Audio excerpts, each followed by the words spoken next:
So there it is. The Earth from outer space. Do you believe this is a real, live recording? Do you believe? How about now? Does this make it more believable? Ask yourself. Is this real? Do you believe? Is this real? Let's try this another way. Breaking news. NASA finally did it. They finally did it. They're finally live streaming the Earth spinning from outer space. The world is celebrating.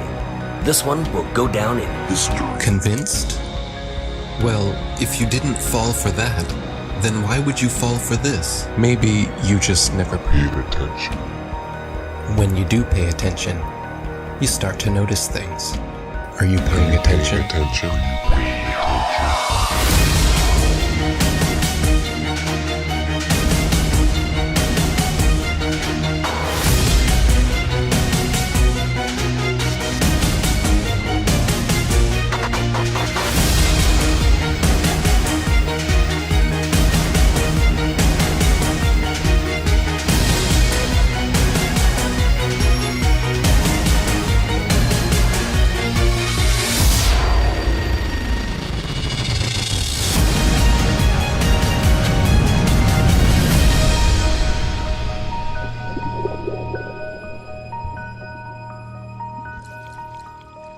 Did you know that starting at the end of 2015 through 2017, Flat Earth was one of the top searched terms in the USA, let alone the world? While most of you were falling for the political charades, the rest of us were trying to discover the true nature about our world. My name is ODD-TV. I'm a local rapper here in Denver, Colorado. I just want you to know the truth, so please don't shoot the messenger. It's a bitch, but this is how it is when you live. I've been rapping for 20 years, just like anyone else. When you're a kid and you're really into music, you're into making music, every kid looks in that mirror and fantasizes about being famous. And because I like to make my own music, I just decided, screw it. I'm gonna make a YouTube channel and start talking in videos. There has never been one experiment that proves that the Earth is in motion. When you try to find the curvature of the Earth, it's nowhere to be found. Unless you're looking at footage from GoPro cameras that have fisheye lenses, Hollywood movies, or NASA propaganda. Started making the videos in 2014, early 2015. Started getting noticed. You're living in a world where there's fake people faking events on TV in order to move agendas forward with the Earth being flat. I couldn't just sit around and do nothing. There was videos everywhere. There was videos of people doing science, putting balloons up with a camera that doesn't have a fisheye lens on it, like a GoPro lens, a wide angle lens. And they were using these cameras that didn't have those. The horizon rose to eye level, which would be impossible on a ball that would be falling away from you as you rose up.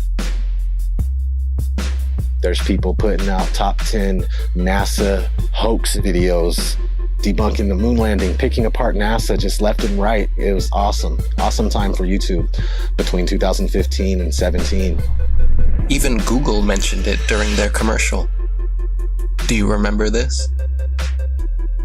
Why would Google be promoting this? As a joke? As a joke? No. We know why. They were panicking. Panicking because the platform they purchased 10 years ago was collapsing with truth. The powers that be would not allow that. As we want to provide users with authoritative, trustworthy information. I'm sorry to cut you off. I only have a minute and a half, and I don't really need to hear what you're trying to provide. I want to know how you're dealing with all these conspiracy theorists on your platform.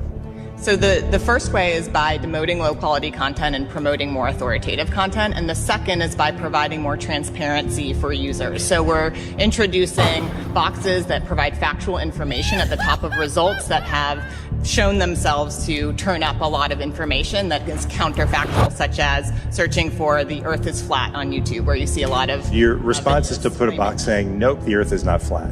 Correct. Okay. So instead of deleting all of the millions of videos we have made, They simply decided to bring in their puppets to reiterate the agenda at stake. We are already sufficiently motivated to invest the necessary resources and people in addressing this threat. You can tell it's real because it looks so fake, honestly. The Earth being flat is getting out of control. Can you please help?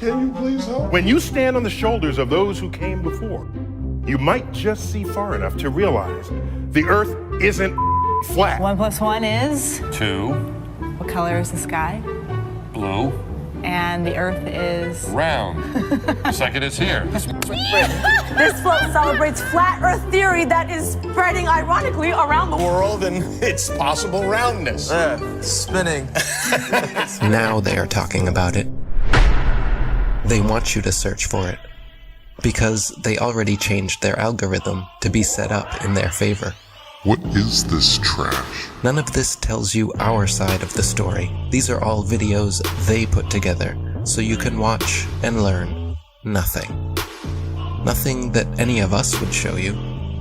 Like here, have you ever seen a time lapse of the sun? Does it look like the Earth is rotating backwards and the sun is still? Or does it look like our sun is simply moving across our sky, traveling away from your perspective? Again, but with some inversion. You can clearly see the sun, not only decreasing its size, but heading towards its next destination with a slight turn before it disappears from your line of sight.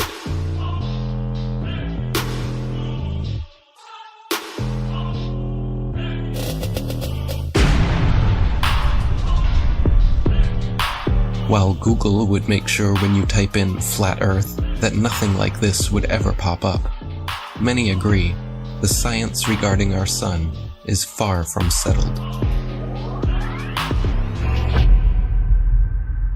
We're told that the sun is a massive ball of burning gas 93 million miles away. But if that were true, then all the light that arrives here would be parallel because it's so far away. And it has to be parallel because one of the most often cited supposed globe proofs is Eratosthenes' experiment between Alexandria and Syene, by which he calculated the size of the Earth. For that calculation to be accurate, the light must come down parallel. The only problem is that that's not what we see. If you go out on a sunny day with broken cloud, what you'll see is that light comes down at angles, diverging angles. And that means that we can follow those light rays back to the source and triangulate the sun's height above the Earth, proving that the sun isn't millions of miles away. But we can also perform physical experiments that prove that these crepuscular rays, as they're called, can only be recreated with a light source that is small and close. It doesn't take a genius to understand that the further the light source goes up, the more the sun rays would spread out and become parallel. The reason you'd even think that the sun... If the Earth was flat, wouldn't it be sunny all the time? I mean, have they ever even thought about it? Well, if you'd let me finish, the reason you'd even think the sun would be visible from anywhere on Earth is because of the images they have shown you. No one promoting this bull stands for truth. You can keep believing in your fantasy gas ball 93 million miles away. You can keep believing in your fantasy gas ball. While we keep experimenting to try and figure out what the sun actually is, and how close it could be. With a local hotspot, it should be easy to comprehend that the sun is small and close to you. To put that in perspective, imagine a table 2 meters wide in a completely dark room.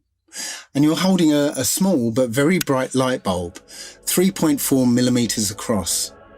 And you were holding it about 31 centimeters above the table. What you'd see is a circular pool of light directly on the table, beneath the light bulb. But on the other side of the table, it would be in darkness. Now, it seems to our mind that if you were on the other side of the table, you would see the light because it's, above the table.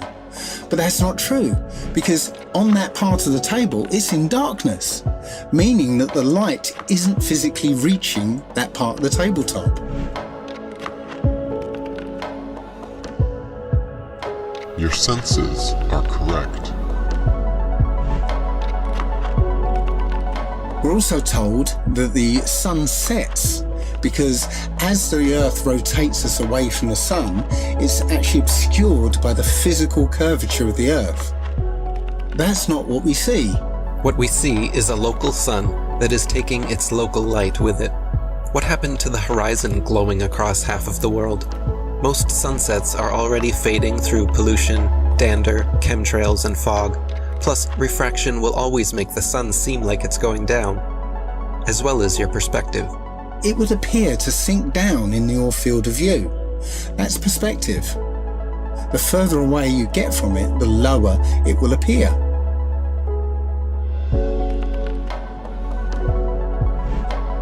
It doesn't physically change its height, it just appears that way to your eyes, until eventually it will disappear behind the horizon formed by your eye's vanishing point. Your eye has an angular resolution of 0.2 degrees, and anything at that height will disappear beyond the limit of your sight. Many times we can see time-lapse footage of the sun that shows it getting smaller as it moves away from us.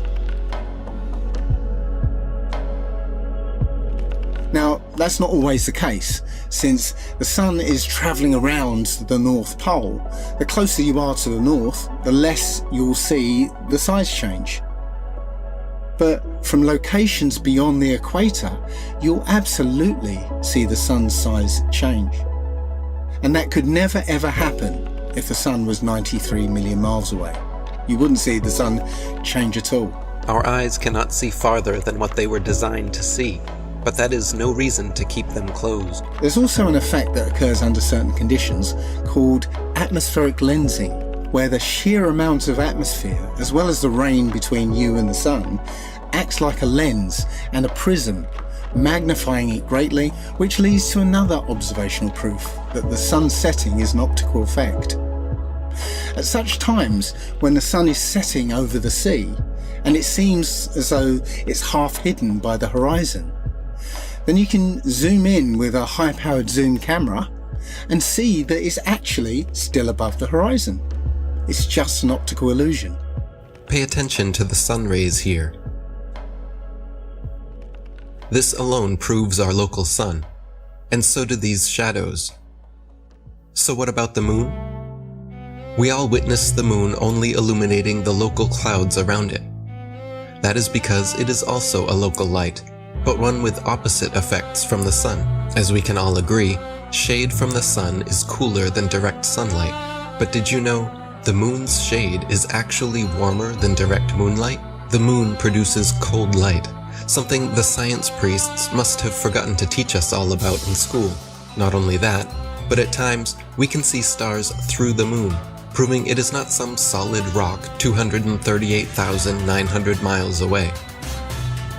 In the 60s, true science regarding the moon was the shadow band topic of its era. I consider myself to be an ordinary, humble person who wants to serve mankind with what man has striven for from the beginning of consciousness, with truth and understanding of the world.